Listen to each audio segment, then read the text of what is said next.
Hey everybody, this is Dan with Pain Free You.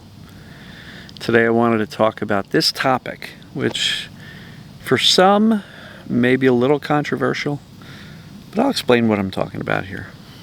So, can messages of safety, in other words, teaching the brain we're safe, can messages of safety help any type of symptom or illness or pain? So I'll get to that in a minute. Really hazy day, the air quality is crappy again. I don't know if there's still fires that are sending smoke down here, but pretty hazy day. Had to take my son to the airport. He's on his way to Italy right now. And driving to Philadelphia, the skyline, could barely see it until we were really close to it. That's how much haze is in the air. So,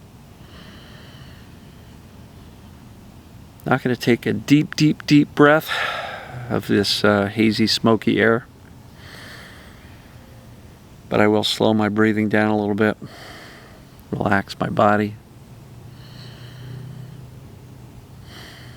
So I hope everybody's doing well. So, can messages of safety help all symptoms or pains? My flat out answer is yes. Without a doubt, remaining calm, trusting your body to do its miraculous job of healing whatever legitimate injuries or illnesses happen is always a benefit. Because when you are in a panic, in fear, fight or flight, overthinking, over-worrying about catastrophizing the worst possible thing that can happen, two things happen that are well known, that are part of the stress response. When the brain is in survival mode, it suppresses two main bodily functions and possibly changes many other things. But it changes two main bodily functions called the stress response. Adrenaline, cortisol are fired up, but in the process, digestion suppressed. Immune system suppressed. If digestion is suppressed, not only are you not digesting your food and maybe can develop some gastrointestinal digestive distress, but if digestion is suppressed, you're probably not getting all the nutrients from the foods that you're eating, which can't help you recovering from a true legitimate illness, if you've got one, which is not always the case. A lot of times symptoms are perceived as an illness or a disease, but they're created by perceived danger. The symptoms are, not the illness. And look, there's a lot of fine lines here, so I'll try to draw them as much as I can. But the immune system is suppressed in addition to the digestive system being suppressed. So even if you have a legitimate illness, and I'll use the C word, cancer. Look, some people get cancer. Even in the case of something like cancer, I'm not saying getting cancer is TMS at all. Please don't misunderstand me. I'm not saying cancer is TMS and should be treated with a TMS approach. Obviously, if you've got something like that, please work with your medical doctors and get a medical treatment protocol to follow. But as you do that, trust the amazing human body to recover from cancer. Trust the medical treatments that you're getting. Remain as calm and as zen as possible. That's the medical term called zen, which means as chill as possible. Because if you take a real illness like cancer and you throw out a whole bunch of fear and panic and worry and catastrophic thinking and, oh my God, X, Y, and Z is going to happen, you're ensuring that your immune system and digestive system is going to remain suppressed.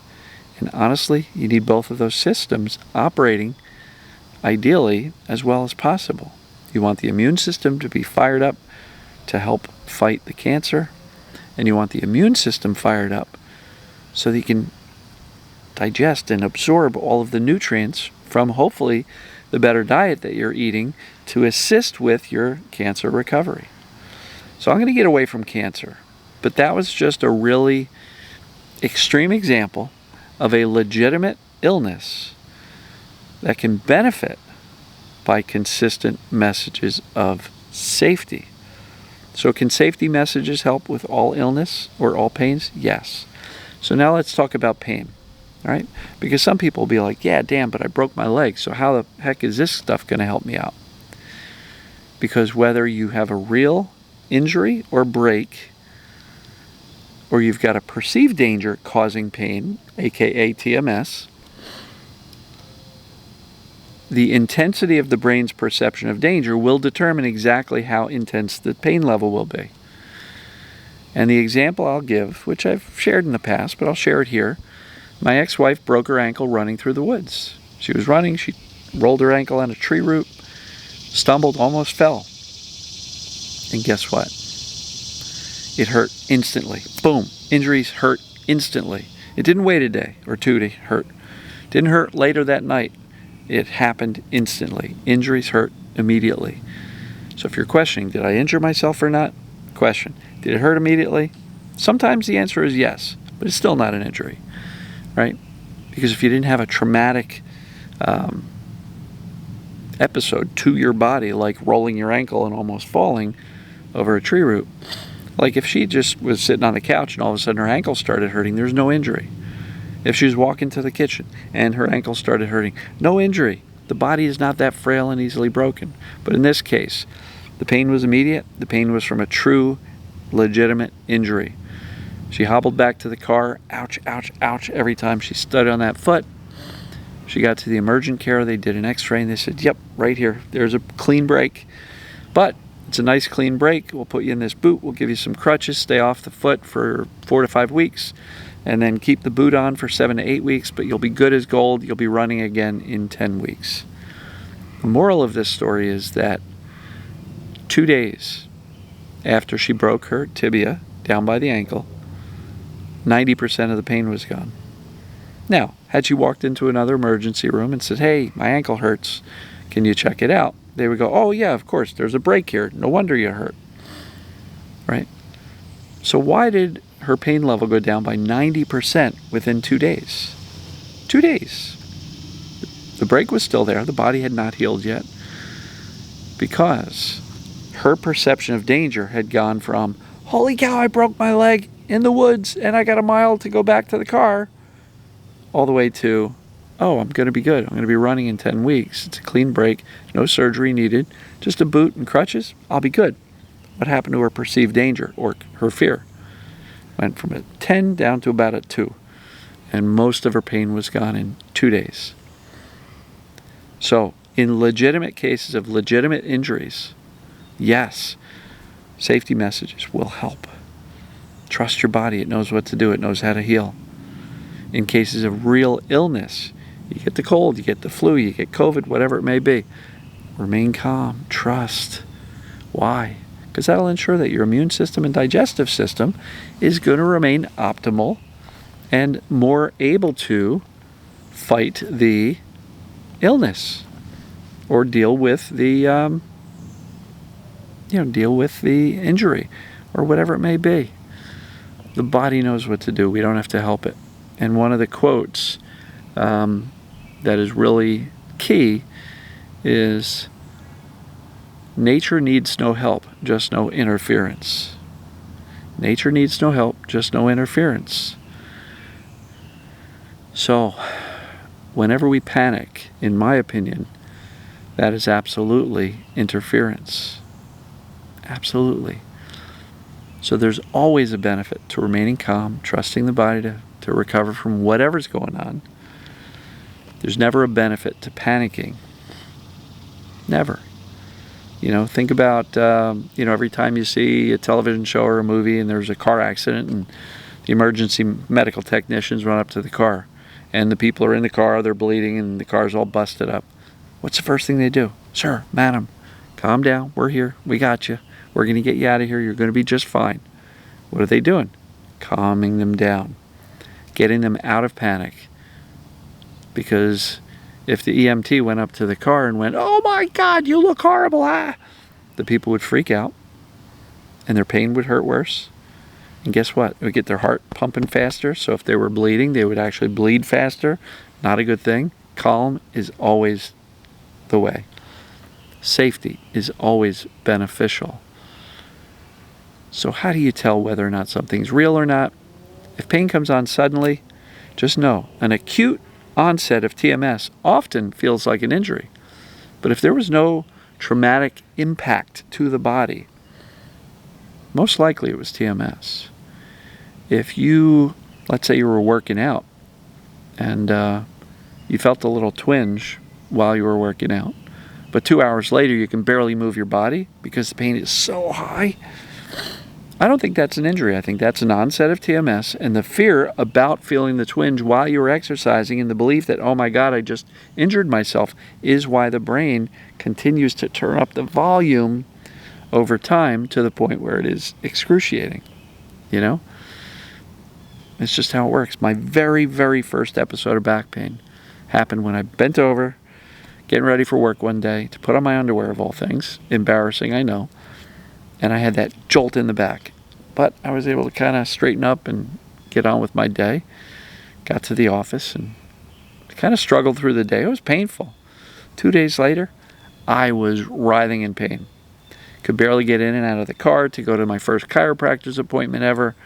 And on the chiropractor's table, this dude, despite my back being in major pain and clamped in a spasm, this guy tried to adjust me, which created much more fear and a lot more pain.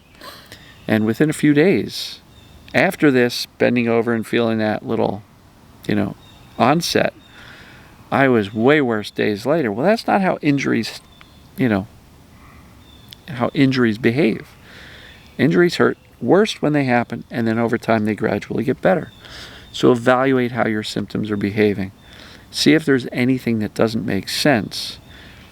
And I was having a conversation with somebody, and he was talking about the whole gym thing and, feeling a tweak while he's lifting a weight, perceiving that his neck was in the wrong position while lifting heavy weights. And I'm like, injuries happen and are felt in the moment. If it was a minor tweak in the gym and 2 hours later it was screaming high, to me that's not an injury. That's your brain perceived a little bit of danger while lifting, created a little twinge to say, hey, be careful. But then the fear and the worry and, oh my God, I think I injured myself, is why the pain went from a 2 in the gym to an 8 once he got home 2 hours later, right? So injuries are felt instantly. They just are. Can remaining calm in the face of any onset of pain or other symptoms help you? Positively, right? Positively, absolutely. Absentively, posilutely. However you want to say it. The answer is yes. Remaining calm, reminding yourself, hey, I've got this amazing miracle of a human body that's always taking care of me, and it'll take care of me today. So if there's a tweak there, don't care. I trust my body. It knows what to do. Calm is always the way. Calm is always the right solution. Safety is always beneficial for us compared to, panic. But Dan, it hurts so bad. How am I supposed to not panic? Because it's not good for you. If I said, hey, it's a bad idea to poke yourself in the eye, would you poke yourself in the eye? No, you wouldn't. You'd refrain from that. You'd be like, of course I wouldn't do that. That's stupid. Okay, I'm not calling you stupid for panicking anytime you feel your sensations. But if you know that panicking and freaking out is not beneficial towards your pain levels, then why do it? And we do have a choice. Now, I will say this. You do not have a choice of the first, ouch! There's no choice there. That's automatic. It's an instant reaction. It's instinctive. But what you do next is up to you. Ouch! Oh, I know what's going on. Let me calm down. Let me relax. Not broken. Interesting. The pain must be caused by my brain perceiving some kind of danger. I know what's happening. I'm going to chill out a little bit. Relax. Trust that I know what's going on. I don't have to worry about this because my body's taken care of me my whole life. And for the people who go, no, that's not true, Dan. My body hasn't taken care of me. I've been sick or I've been in pain for 20 years. Okay. It's very, very, very, very likely that everything you've got going on is caused by perceived danger. And for the people who want to defend their own illness and say, no, but Dan, I got this, I get this, I get this, I got a real problem, and that's why I'm in a panic, and that's why I should be afraid. I'm going to ask you point blank, how has your panic helped you over the years? How has freaking out helped you? I don't believe it does. And I love this quote, and it's my own quote. Nobody ever got better by freaking out. Think about that. Nobody ever got better by freaking out. You don't recover from a real injury, a break of a bone, a tear of a tendon, whatever.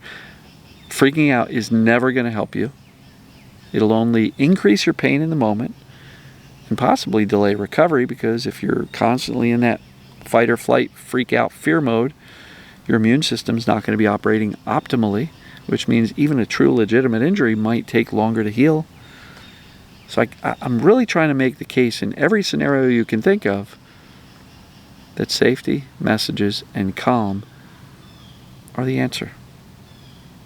And you may be surprised at how well this works when your brain actually recognizes that you trust your body to heal if there's a true injury, and you're going to teach the brain to turn off these false alarms called TMS and perceived danger pain, perceived danger symptoms, because there's lots of things besides pain.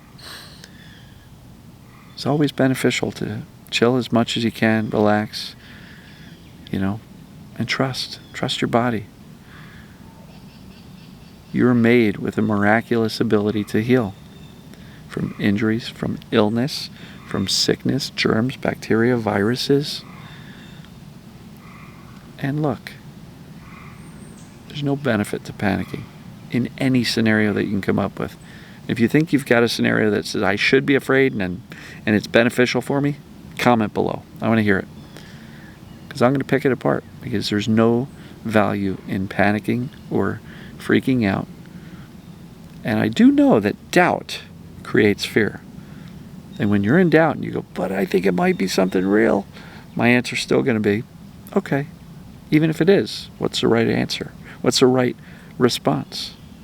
Calm, safety messages, chill out, trust your body, it knows what to do. But I don't like that I'm always getting injured. Well, you're probably not always getting injured. If every time you go work out or do some type of an exercise class, you feel symptoms, you're not injuring yourself every single time you go. It's just the body's not that frail and easily broken. And if you've been going a while, the body gets stronger and more resilient the more you work out and exercise. So I hope I'm driving this point home. Nobody ever got better by freaking out. Messages of safety and calm are always preferable and the right response to virtually any type of symptoms, illness, injury that you can perceive of. Can always benefit you. So yes, safety messages are always the solution. Love you all, and I'm going to wrap this one up. Starting to get close to sunset, and we'll see you tomorrow, folks. Take care.